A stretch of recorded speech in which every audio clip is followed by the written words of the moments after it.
பணி நிரந்தரம், ஊதிய உயர்வு உள்ளிட்ட கோரிக்கைகளை வலியுறுத்தி புதுச்சேரி குடிமைப்பொருள் வழங்கல் துறை அலுவலகத்தில் ரேஷன் கடை ஊழியர்கள் போராட்டத்தில் ஈடுபட்டனர்.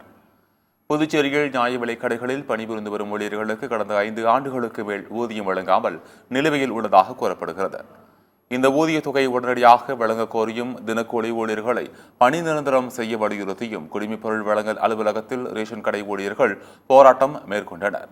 மீதமுள்ள 200 நியாய விலைக் கடைகளை விரைவாக திறக்க வேண்டும் என்றும் ரேஷன் கடை ஊழியர்கள் கோரிக்கை விடுத்துள்ளனர்.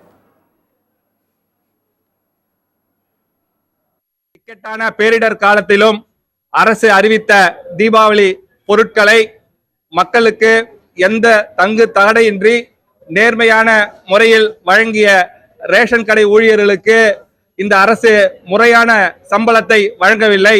இந்த சங்கத்தில் பெரும்பான்மையான ஊழியர்கள் தினக்கூலி ஊழியர்களாக பணிபுரிந்து வருகின்றனர்.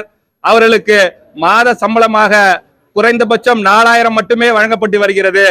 இது மிகவும் கண்டனத்துக்குரியது.